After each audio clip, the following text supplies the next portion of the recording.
మత్తయి సువార్త 27వ అధ్యాయము. ఉదయమైనప్పుడు ప్రధాన యాజకులను ప్రజల పెద్దలందరూ యేసును చంపింపవలెనని ఆయనకు విరోధముగా ఆలోచన చేసి ఆయనను బంధించి తీసుకొనిపోయి అధిపతి అయిన పొంతి పిలాతునకు అప్పగించిరి.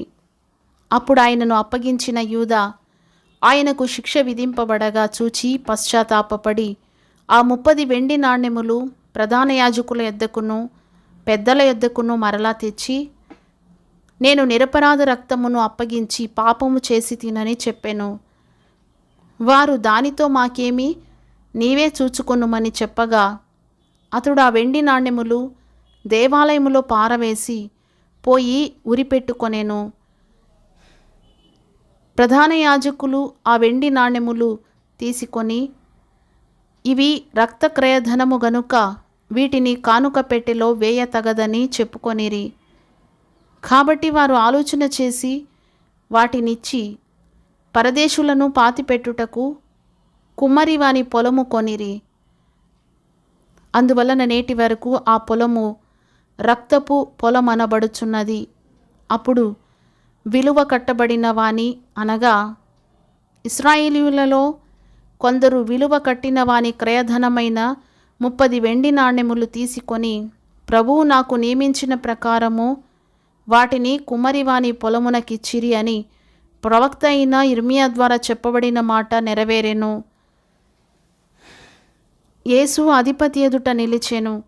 అప్పుడు అధిపతి, యూదుల రాజువు నీవేనా అని ఆయనను అడుగగా, యేసు అతన్ని చూచి, నీవన్నట్టే అనేను. ప్రధాన యాజకులను పెద్దలను ఆయన మీద నేరము మోపినప్పుడు ఆయన ప్రత్యుత్తరమేమీ ఇయ్యలేదు. కాబట్టి పిలాతు, నీ మీద వీరెన్ని నేరములు మోపుచున్నారో నీవు వినలేదా అని ఆయనను అడిగెను. అయితే ఆయన ఒక మాటకైనను అతనికి ఉత్తరమియ్యలేదు గనుక అధిపతి మిక్కిలి ఆశ్చర్యపడెను. జనులు కోరుకొనిన ఒక ఖైదీని పండుగలో విడుదల చేయుట అధిపతికి వాడుక. ఆ కాలమందు బరబ్బా అను ప్రసిద్ధుడైన ఒక ఖైదీ చెరసాలలో ఉండెను. కాబట్టి జనులు కూడి వచ్చినప్పుడు పిలాతు, నేనెవనిని విడుదల చేయవలెనని మీరు కోరుచున్నారు, బరబ్బనా లేక క్రీస్తనబడిన యేసునా అని వారిని అడిగెను. ఏలయనగా వారు అసూయ చేత ఆయనను అప్పగించిరని అతడు ఎరిగి ఉండెను. అతడు న్యాయపీఠము మీద కూర్చుండి ఉన్నప్పుడు అతని భార్య, నీవు ఆ నీతిమంతుని జోలికి పోవద్దు. ఈ ప్రొద్దు ఆయనను గూర్చి నేను కలలో మిక్కిలి బాధపడి తినని అతని యొద్దకు వర్తమానము పంపెను. ప్రధాన యాజకులను పెద్దలను బరబ్బను విడిపించుమని అడుగుటకును యేసును సంహరించుటకును జనసమూహములను ప్రేరేపించిరి. అధిపతి, ఈ ఇద్దరిలో నేనెవనిని విడుదల చేయవలెనని మీరు కోరుచున్నారని వారిని అడుగగా వారు బరబ్బనే అనిరి. అందుకు పిలాతు, అలాగైతే క్రీస్తనబడిన యేసును ఏమి చేతునని వారిని అడుగగా సిలువ వేయుమని అందరూ చెప్పిరి. అధిపతి, ఎందుకు, ఇతడు ఏ దుష్కార్యము చేసెనని అడుగగా వారు సిలువ వేయుమని మరి ఎక్కువగా కేకలు వేసిరి. పిలాతు అల్లరి ఎక్కువగుచున్నదే గాని తన వలన ప్రయోజనమేమీ లేదని గ్రహించి నీళ్లు తీసుకొని జనసమూహము ఎదుట చేతులు కడుగుకొని, ఈ నీతిమంతుని రక్తమును గూర్చి నేను నిరపరాధిని, మీరే చూచుకొనుడని చెప్పెను. అందుకు ప్రజలందరూ, వాని రక్తము మా మీదను మా పిల్లల మీదను ఉండుగా కానిరి. అప్పుడతడు వారు కోరినట్టు బరబ్బను వారికి విడుదల చేసి యేసును కొరడాలతో కొట్టించి సిలువ వేయనప్పగించెను.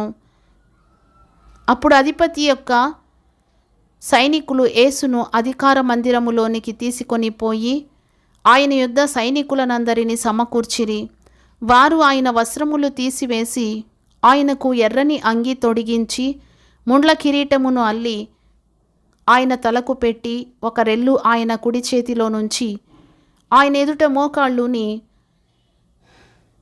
యూదుల రాజా నీకు శుభమని ఆయనను అపహసించి ఆయన మీద ఉమ్మివేసి ఆ రెల్లును తీసుకొని దానితో ఆయనను తల మీద కొట్టిరి. ఆయనను అపహసించిన తరువాత ఆయన మీదనున్న ఆ అంగీని తీసివేసి ఆయన వస్త్రములు ఆయనకు తొడిగించి సిలువ వేయుటకు ఆయనను తీసుకొని పోయిరి. వారు వెళ్ళుచుండగా కురేనీయుడైన సీమోనను ఒకడు కనబడగా ఆయన సిలువ మోయుటకు అతనిని బలవంతము చేసిరి. వారు కపాలస్థలమును అర్ధమిచ్చు గొల్గొతా అనబడిన చోటికి వచ్చి చేదు కలిపిన ద్రాక్షారసమును ఆయనకు త్రాగనిచ్చిరి గాని ఆయన దానిని రుచి చూచి త్రాగనొల్లకపోయెను. వారు ఆయనను సిలువ వేసిన పిమ్మట చీట్లు వేసి ఆయన వస్త్రములు పంచుకొనిరి. అంతటా వారక్కడ కూర్చుండి ఆయనకు కావలియుండిరి. ఇతడు యూదుల రాజైన యేసు అని ఆయన మీద మోపబడిన నేరము వ్రాసి ఆయన తలకు పైగా ఉంచిరి. మరియు కుడివైపున ఒకడును ఎడమవైపున ఒకడును ఇద్దరు బందిపోటు దొంగలు ఆయనతో కూడా సిలువ వేయబడిరి.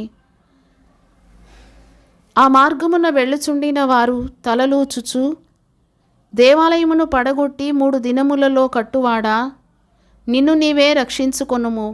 నీవు దేవుని కుమారుడవైతే సిలువ మీద నుండి దిగుమని చెప్పుచు ఆయనను దూషించిరి. అలాగే శాస్త్రులను, పెద్దలను, ప్రధాన యాజకులను కూడా ఆయనను అపహసించుచు, వీడు ఇతరులను రక్షించెను, తన్ను తానే రక్షించుకొనలేడు. ఇశ్రాయేలు రాజు గదా, ఇప్పుడు సిలువ మీద నుండి దిగిన ఎడల వాని నమ్ముదుము.